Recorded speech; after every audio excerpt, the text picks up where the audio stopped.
Right. Well, this is my story of probably one of the worst speeches ever given. It was definitely the worst speech I've ever given, which isn't that many. Um, and I had never, it was my first speech ever. So I'm a senior in high school, and I got asked to speak at baccalaureate, which is like a Christian or religious version of public school or high school graduation. I don't know if they still do that these days, but back in the 70s they did. And it was voluntary. You didn't have to go. You didn't get your diploma. I mean, you got that at your, graduation.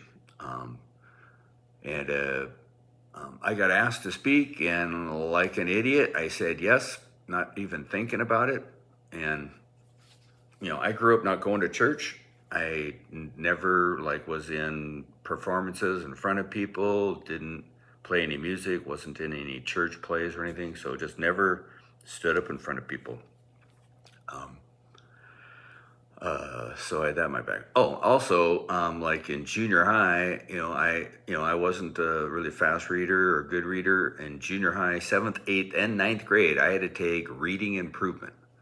I lost an elective and had to take reading improvement for 3 years in a row, and it was brutal. I hated it, which made me kind of not like reading even more. Um, but so here I am, it's in the spring, and I get asked, so I sit down in my room and I write out my speech, and just one piece of paper, one side, and I flip it over, and I go like, I don't know, 4 or 5 lines on the back side, and I fold it up, and I just leave it on the top of my dresser. And a couple weeks pass, busy, your senior year, you're busy at the end.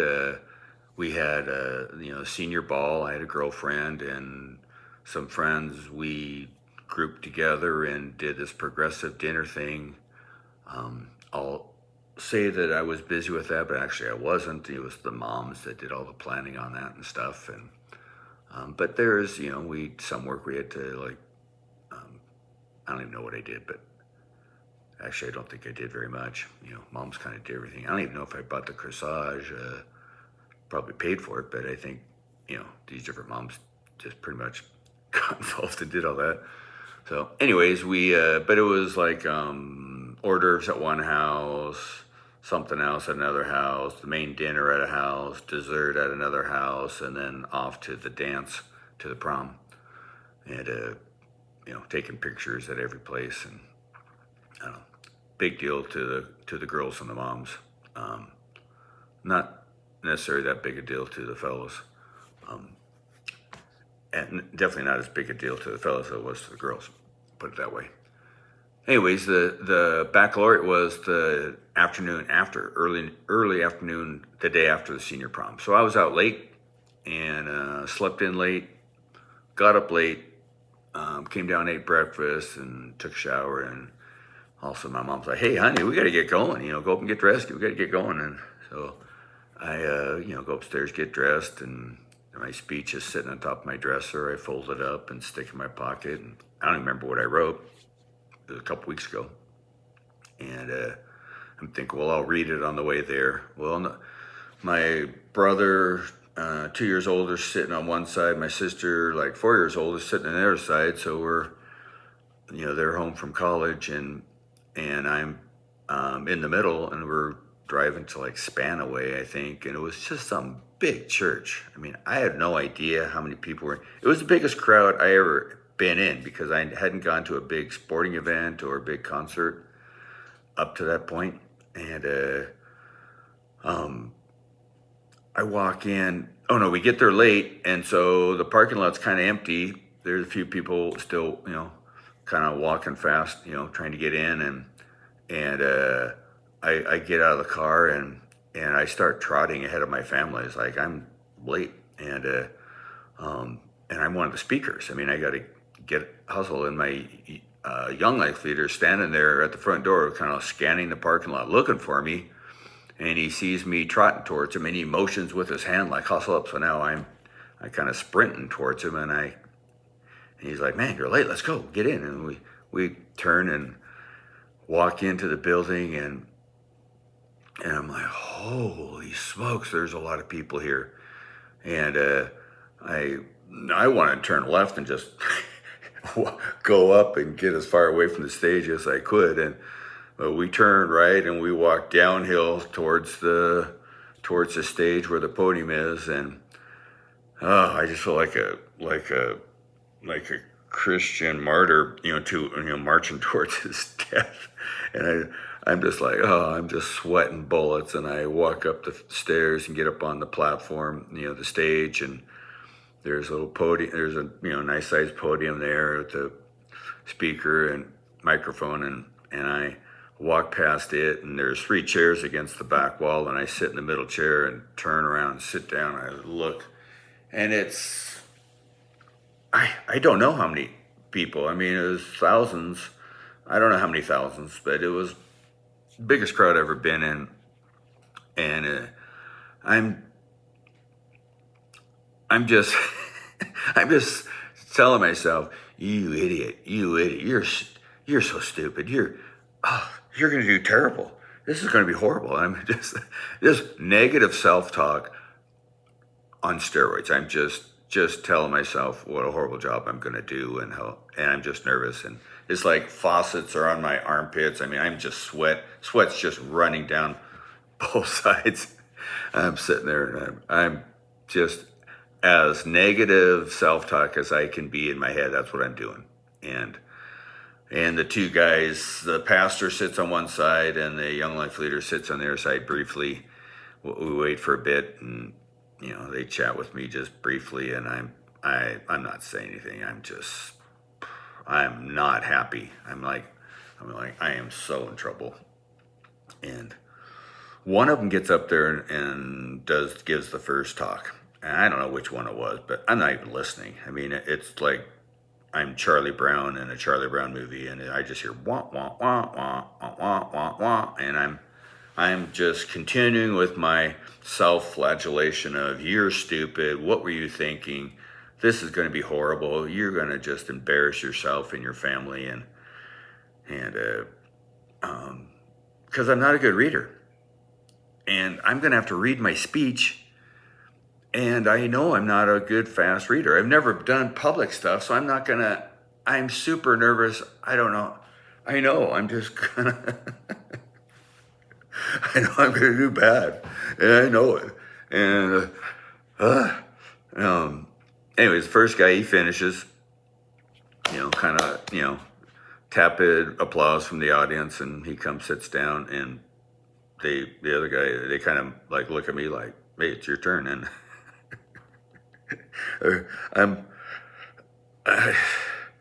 I get up and I walk to the podium, and I take my speech out of my pocket and I unfold it and I set it on the podium, and I commence to read my speech that I don't even know what I wrote. And I'm reading like a person who's not a very good reader would read, who has no idea, has 0 public speaking skills or experience. And these aren't the words I said, but it was like this pace and cadence and inflection and passion. It was like, see Jane run, Jane run. Jane likes to run. Jane runs fast. I wasn't saying those words, but that's how I felt. That's what I felt like as I'm reading this. Like, this is the worst speech ever. And I have to read it. So I'm just reading along, and I get like halfway down the page, and I am just so disgusted with myself and know that this is the worst speech ever. And I'm just, I'm just reading, but I'm in my head, I'm like, this is horrible. This is such a horrible speech. I feel so bad for these people. And I'm reading the words. I don't even know what I'm reading. I'm more focused on talking to myself in my head. And I'm so nervous. All of a sudden, the paper just goes black. Everything goes black. I black out standing on my feet. I look up. I can't see anything. I look down, it's dark. I rub my face. I can't see anything. I'm just so nervous and so negative self-talking in my head. I I I've blacked out. I can't see, and I'm standing there in front of thousands of people, and I look up, and I'm like, I want to say, hey, I can't see, but it's like that's just I don't know what to do. So I'm just waiting for the lights to turn back on, and I don't know how long. I mean, it had been close to a minute or more. I mean, it was a long time. It was a stinking long time where I just couldn't see. And I'm rubbing my face, looking like, kind of like begging for help. And it's just dark. It's basically like I got my eyes closed. I can't see anything. And I don't know my speech. I don't know what to say. And, and click, tick, tick, tick, tick. Time is marching on so slowly. And again, I don't know how long it was, but it was a long time. All of a sudden, the light, the fog lifts, the lights come back on. I can see, and I'm trying to find my spot with my finger, and I find it, and I just got my head down, and I start reading, and I keep going, and then I get to a point where it says story.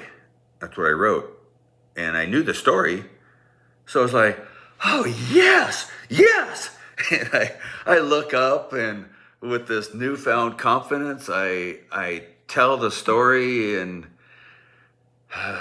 it was some story about some old man at the park. Oh, it doesn't matter. Anyways, he watches some kid catch this bird who's like got a broken wing, and he picks this bird up, and he was like this punk, mean kid. He comes up to the old man, he goes, hey, is the bird alive or dead? And the old man, in his wisdom, just says, well, that's up to you. Because he figured if he said it was alive, he'd kill it. No, it's dead. And if it's dead, yeah, sure, it's dead. And that was his response. And I can't remember the point of the story, but I tell the story, and all of a sudden we're like, oh, and I even was kind of like moving away from the podium and looking out at the audience, and just with this newfound confidence, and I get to the end of the story, and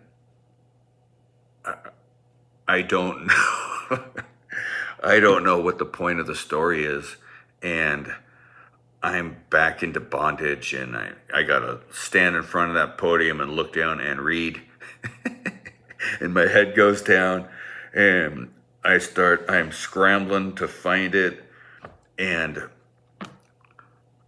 it goes dark again. I can't see. Lights go out. I mean, I'm blind. I'm blacked out, standing on my feet, and I'm like rubbing my eyes, seeing if that helps, and I'm looking up, rubbing the back of my neck, and I'm frustration. I think I probably even just like I'm getting like mad at myself, where I'm just so embarrassed, so disgusted. This is the worst speech ever. And I know it, and I'm the one giving it to the biggest crowd I've ever been in front of. And and again, I don't know how much time passed. It felt like a stinking long time. Again, I don't know, but I don't know if it was minute or minutes, but it was a while, or if it was just like 30 seconds. I don't know, but a long time passed, and I find the lights come back on, and I'm towards the end of.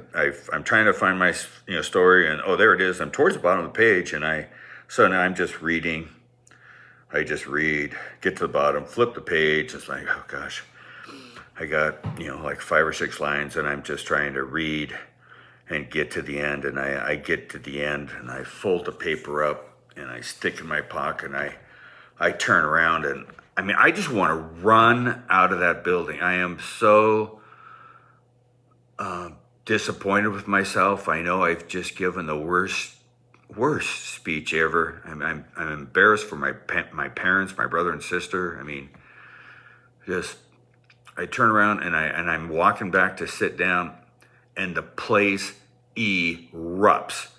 Everybody's on their feet, and they're just, I mean, it's thunderous applause. People are yelling, "Woohoo!" I mean, just cat calls, yelling. People are just emotionally, passionately applauding me.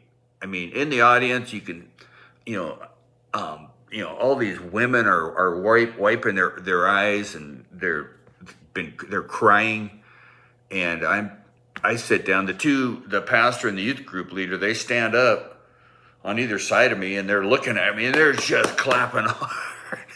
And I kind of look up at them, and I just put my head down. I'm like, this is just weird. What is going on? Am I on Candy Camera or something? Because this was the worst speech ever. There's no way there should be this kind of reaction. And I got my head down. I'm just incredulous. I can't believe what's going on. And I kind of look up a little, and I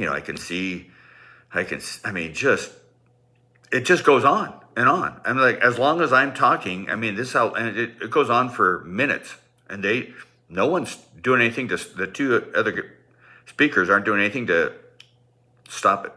And it just goes on and on.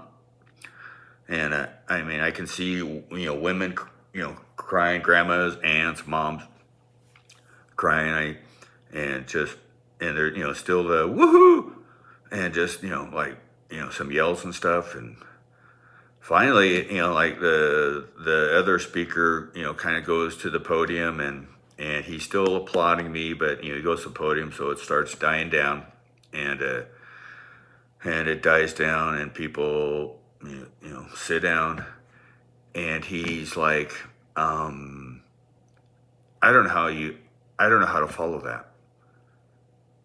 He goes, "Let's pray." And he doesn't even give his talk. He just prays, and it's over. And I get up, and I want to get out of Dodge. I'm trying to get off the stage, and I'm trying to walk up the aisle but every stinking adult that I'm going by wants to eat. All the moms, aunts, and grandmas want to give me a hug, and all the dads and uncles and grandpas want to shake my hand and pat me on the back and talk to me a little. And I'm just, it's like I'm some rock star or whatever, and I want no part of it. I'm getting up by all these grandmas and moms and aunts, and I'm like, and I'm just like kind of nodding, and it's just weird, super weird. And all these adult men are shaking my hand, patting me, and I'm just speechless. I'm just getting past them, and thank you, and I get up this, the walkway to the, and then I turn left, and I'm heading for the door, and I'm still, I mean, I'm moving slowly. I mean, I'm not nearly as fast. I mean, I want to run. I just want to run over people. I mean, and I'm just having to patiently endure all these people just patting me on the back, and these moms hugging me, and I'm just moving. I mean, people want me to stand there and talk, and I'm just, kind of like, thank you. And I'm just moving, and I get to the door, and still there's people there, and it's starting to thin out a little, and I'm picking up my pace. I'm still getting stopped and hugged by moms and grandmas, and now it kind of breaks open, and I just start running. And as soon as I could run, I just start running. I'm running for the car, and I get to the car, and Mom and Dad and Vic and Steve are there. I mean, that's how slow I was trying to get through the crowd. And I get in the car, and my mom is super stoic. I mean, just sweet, thin, very not a lot of times I saw my mom cry or be emotional or passionate. And she turns and looked back at me from the front passenger seat, and she's crying. And she's like, Mike, that was amazing. And I'm like, I'm sitting there and I don't know what to say. And my brother and sister, they just kind of reach over and pat me on the back, and my sister pats me on the knee, and my dad, he didn't, he just like, good job, Mike. And we start pulling out of the parking lot, and it's just quiet. And then like a little while later, my mom turns back again, and it's just like, Mike, that was such an amazing speech. And I just like, what are you guys talking about? That was the worst speech ever. What are you talking about? I've never done that. I can't read very well. I forgot the speech. I'm reading it. You know how bad of a reader I am. And I was so nervous. I blacked out. I couldn't even see. I lost my sight. I'm standing there for I don't know how long, rubbing my eyes and trying to get my vision to come back, because I knew I was given the worst speech ever. And it finally came back, and then I got to read some more, and then I got to the story. I knew the story, but I got to the end of the story, and I couldn't remember the point of the story, so I had to read again, and it went dark again. I blacked out on my feet twice. And that was just the worst speech. Why did people think that was such a good speech? It was the worst speech ever. And it was just dead quiet in the car. Everybody's like, in the car is like thinking over it, my brother, sister, mom, and dad. And then my mom finally, after a few minutes, turned back. She goes, that was a horrible speech, wasn't it? I go, yes, it was a horrible speech. But everybody interpreted my blacking out as just raw passion and, just barely contained passion. And then when I did it again, they were just so overwhelmed by this young man, speaking so passionately. They didn't even care what I was saying. It was just they were overwhelmed by just what they perceived to be was my passion. They just lost it. They thought it was one of the best speeches they'd ever seen. And it was just funny driving home, because we were all like, that was just the worst speech ever. And I'm like, yes, thank you. That was a horrible speech. And so the five of us knew that was a horrible speech, but everybody else thought it was like, better than sliced bread.